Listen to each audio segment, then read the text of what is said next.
ورحي حملة ዕለት ሓደ ሓምለ በስመ አብ ወወልድ ወመንፈስ ቅዱስ አሃዱ አምላክ ወርሒ ሓምለ ብሩኽ መዓልቱ 14 ሰዓት እዩ።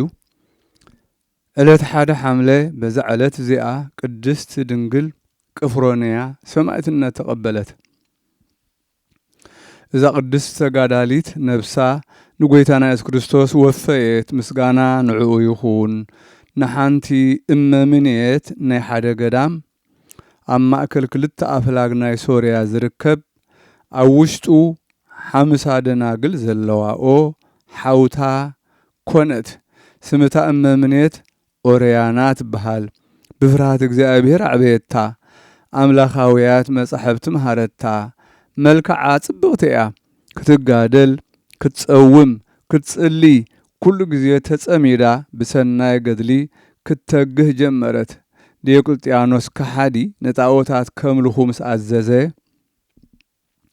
ንብዙሓት ክርስቲያን ሓዝዎም ሰማዕትነት ተቐበሉ። እተን ደናግል ከዓ ካብቲ ደብሪ ወፂአን ተሓብኣ። ብዘይካ ኦርያና እመምኔት ምስ እዛ ቅድስቲ ቅፍሮንያ ዝተረፈት የልቦን። ንጽባሒቱ ልኡኻን ንጉስ ናብቲ ደብሪ መጹ። ነዛ እመምኔት ሓዝዋ ኣሰሩዋ። እዛ ቅድስቲ ቅፍሮንያ ከዓ ነዛ ኣረጊት ሕደግዋ። ንዓይ ውሰዱኒ በለቶም። ሽዑ ሒዞም ብሰናስል ሓጺን ኣሰሩዋ። ናብ ገዛኢ ወሰዱዋ። በቲ ግዜቲ ጓል 20 ዓመት ነበረት። እታ እመምኔት ከዓ እናበኸየት ትስዕባ ነበረት። ኣብ ቅድሚ ገዛኢ ምስ ኣቆምዋ ንኣማልኽቲ ሰውኢ በላ። ብዙሕ ኪዳናት ኣተወላ። ንሳ ግና ኣይተኣዘዘቶን። ንኺዳናት እውን ንዓቐቶን ኣቃለለቶን።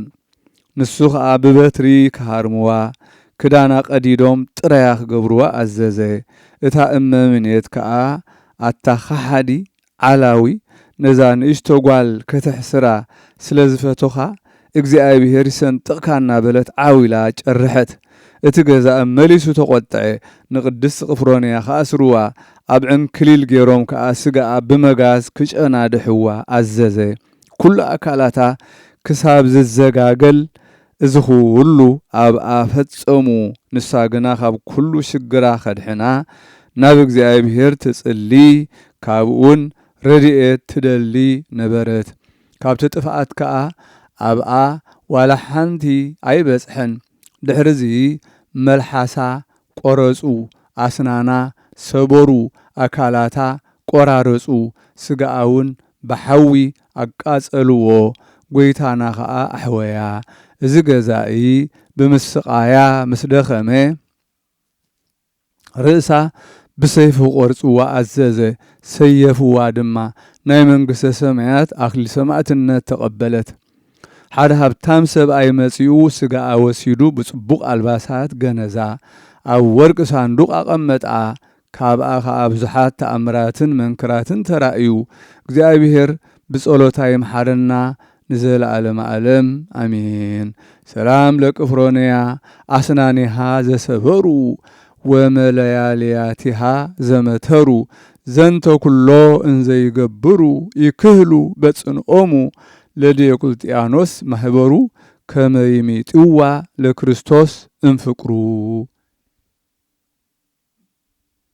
ሰላም ንቅፍሮንያ ኣስናና ዝሰበሩ ኣካላታውን ዝመታተሩ።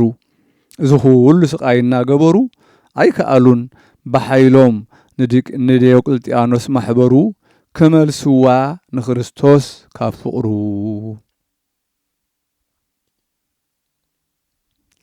በዛ ዕለት እዚኣ ኮልዮስ ሊቀ ጳጳሳት በርተሎሜዎስን ገብረ መድህን ጻድቕ መነኮስን ኣዕረፉ። በረኸቶም ምሳና ትኹን ንዘለዓለመ ዓለም ኣሜን። በዛ ዕለት እዚኣ ክልተ ሕዋት ካህናት ቅዱሳን ተጋደልቲ ብዩክን ብንያሚን ኣዕረፉ። እዞም ቅዱሳን እዚኦም ካብ ደቡብ ግብፂ ዝኾነት ኣብ ከባቢ ቲዳ ቱና ዝተባህለት ዓዲ ቤተ ክርስቲያን ኣገልገልቲ ካህናት እዮም። ኣቦኦም ከዓ ሓላፊ ቤተ ክርስቲያን ሕያዋይን ገርህን ዝኾነ ሰብኣይ ነበረ። ደቁ ከዓ ብቅድስና ፍጹማን ዝኾኑ እዮም። እግዚአብሔር ከዓ ብእዳዎም ዓበይቲ ተኣምራትን መንክራትን ይገብር ነበረ። ብዙሓት ሕሙማት ብኦም ይሓዊ ነበሩ። ንሳቶም ከዓ ካብ ዒላማይ ናይቲ ቤተ ክርስቲያን ይሓጽብዎም እሞ ንግዚኡ ካብ ሕማሞም ይሓዊ ነበሩ። ኣቦኦም ክመውት ምስ ቀረበ ሽዑ ብንያም ወዱ ቅዳሴ ቅዱስ ቁርባን ክቅድስ ናብ መቅደስ ኣትዩ ልብሰ ተክህኖኡ ለቢሱ ነበረ። ኣቦኻ ክመውት ቀሪቡ ክርእየካ ከዓ ይደልሎ ኢሎም ነገርዎ። ቅዱስ ብንያሚን ከዓ ኣነስ ቅዳሴ ቅዱስ ቁርባን ከይፈጸምኩ ኣልባስ ክህነት ካባይ ከውፅእ ኣይክእልን እየ በሎም። ቅድሚ ዕረፍቱ ክርእዮ እግዚኣብሔር ፍቓዱ እንተኾይኑ ጽቡቕ ተዘይኮነ ከዓ እግዚኣብሔር ፍቓዱ ይኹን በለ። ከምዚ እናበለ ኣቦኡ 3 ግዜ መልእኽቲ ለኣኸ። ንሱ ድማ ከምኡ እናበለ ጸኒሑ ቅዳሴ ቅዱስ ቁርባን ፈጸመ። ግና ከዓሪፉ ሞይቱ ጸንሖ ኣጸቢቑ ሓዘነ። ኣውራ ድማ ብዛዕባ ንዋየ ቅድሳት ናይ ቤተ ክርስቲያን እቶም ንዋየ ቅድሳት ምስ ኣቦኡ ነበሩ። ንሱ ኣቦኡ ኣበይ ከም ዘንበሮም ኣይፈልጥን ነበረ። ኣባ ብዩክ ከዓ ናብ ገዳም አስቄጥስ ከይዱ ነቶም ኣረጋውያን ብዛዕባ ንዋየ ቅድሳት ናይ ቤተ ክርስቲያን ክሓቶም ኣማኸሮ። ኣብ ገዳም አስቄጥስ ከደ ምስ ኣባ ዳንኤል ናይቲ ገዳም ኣበምኔት ተራኸበ። ኣባ ዳንኤል ከዓ ንኣባ ብንያሚን ኩሉ ክገብሮ ዘለዎን ብዛዕባ ናብኡ ምምጽኡን ነገሮ። ናብ ሓደ ጻድቕ ሰብኣይ ክኸይድ ንሱ ከዓ ብዛዕባ ናብኡ ምምጽኡ ከም ዘረድኦ ሓበሮ። ሰሚዑ ናብቲ ዝሓበሮ ሰብኣይ ከደ እቲ ጻድቕ ሰብኣይ ከዓ እቲ ንዋየ ቅድሳት ኣበይ ከም ዘሎ ገለጸሉ። ተመሊሱ ድማ ከምቲ ዝበሎ ረኸቦ። ብድሕሪ እዚ ቅዱስ ምስ ሓዉ ብኩሉ ጽቡቕ ገድልን ፍጹም ትግሃትን ተጸምደ። በቲ እዋን እቲ ምእመናን ካብ ቅዱስ ሥጋ ዝተረፈ ነቶም ንሞት ዝቐረቡ ሕሙማት ካብኡ ንክህብዎም ኢሎም የንብሩ ነበሩ። ሰይጣን ከዓ ንኸይሲ ማለት ንተመን ኣላዓዒሉ ንሳንዱቕ መፍትሑ ኣሕሊፉ እቲ ቅዱስ ቁርባን በልዖ። እዞም ቅዱሳን እዚ ምስ ፈለጡ ኣጸቢቖም ሓዘኑ። ነቲ ተመን ቀተልዎ። ብዛዕባ እቲ ቅዱስ ሥጋ ዝበልዖ ከዓ ነዚ ተመን ክበልዕዎ ተማኸሩ። ንጎይታና ከዓ ነዚ ክገብርዎ ዝሓሰቡ ፍቓዱ እንተኾይኑ ከረድኦም ሓተትዎ።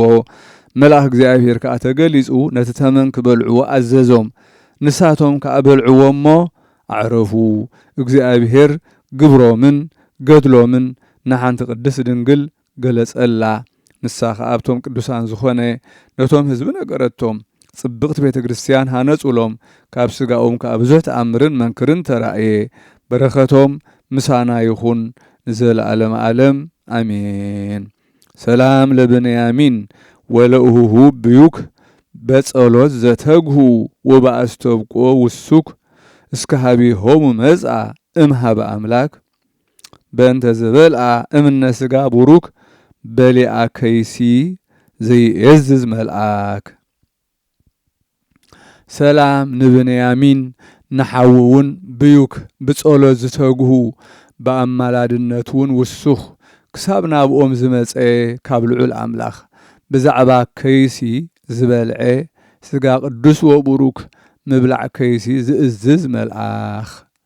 በዛ ዕለት እዚኣ አግርጥዮስ ሊቀ ጳጳሳት አዕረፈ። በረኸቱ ምሳና ትኹን ዘለዓለም ዓለም አሜን። በዛ ዕለት እዚኣ ቶማስ ሐዋርያ ብዛዕባ ኣብ ቤት መያሲ ማለት እንዳመስተ ዝሓረድዋ ሰበይቲ ተኣምራት ገበረ። ሓደ ጎቦዝ ሰብኣይ ዘይግባእ ተግባር ዝገብር ዝነበረ ንሱ በረከተ ኣኮቴት በእዳው ተቐቢሉ ናብ ኣፉ ከእቱ ምስ ደለ ኣእዳው ደረቀ።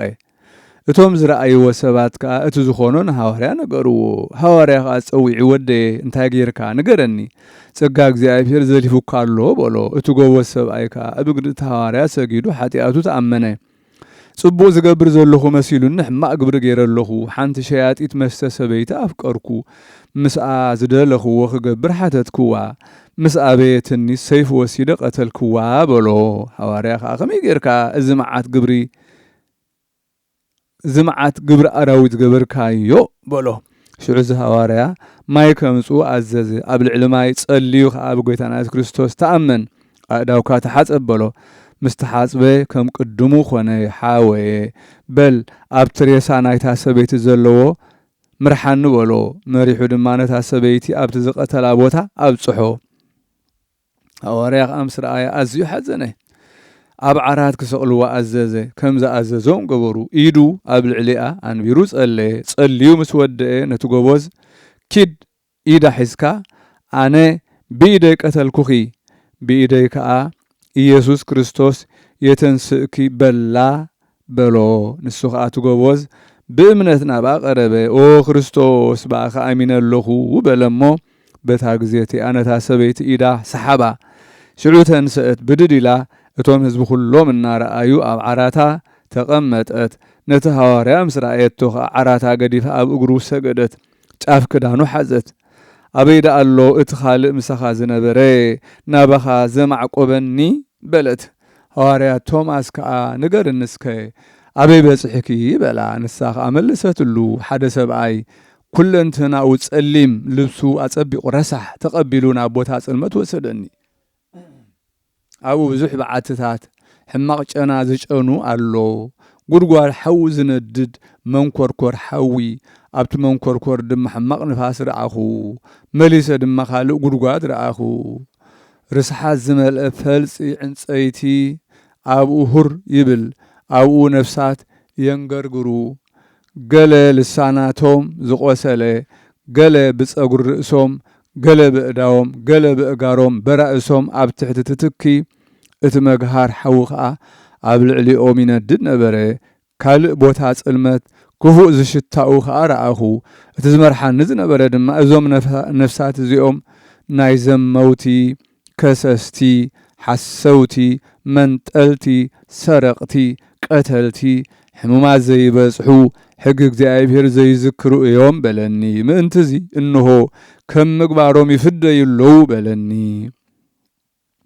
እቲ ሃዋርያ ከዓ ነቶም ኣብኡ ዘለዉ እዛ ሰበይቲ ትብሎ ዘላ ሰሚዕኩም ዶ በሎም እቲ መቕጻዕቲ እዚ ጥራሕ ኣይኮነን ካብ ዝትኸፍእ ከኣሎ ንስኻትኩም ከዓ ናብ እግዚኣብሔር ተመለሱ ግብሪ ሓጢኣትን ክፉእ ሕሊናን ሕደጉ ብሃይማኖትን ብየዋህ መንፈስ ቅድስና ንበሩ እሞ ጸጋ እግዚኣብሔር ከዓ ክትቅበሉ ኢኹም በሎም እቶም ህዝቢ ከዓ ኩሎም ብጎይታና ኢየሱስ ክርስቶስ ኣመኑ ንድኻታት ምጽዋት ክህቡ ብዙሕ ወርቅን ብሩርን ኣከቡ ነቲ ሃዋርያ ልማዱ ውሂበ ምጽዋት ነበረ ዜንኡ ናብ ኩሉ ዓድታትን ከባብን ተሰምዐ ኩሎም እቶም ሕማምን ቃንዛን ዘለዎም ክፉኣት ኣጋንንቲ ዘለዎም በብወርሒ ዝለዓል ሕማም ዘለዎም ሽጉራት ኩሎም በዓራት ጾይሮም የምጽእዎም እሞ በታ ሃዋርያ ዝሓልፈላ መገዲ ይቐምጥዎም ንሱ ከዓ ብሓይሊ ጎይታና ኢየሱስ ክርስቶስ የሕውዮም ነበረ በረኸቱ ምሳና ትኹን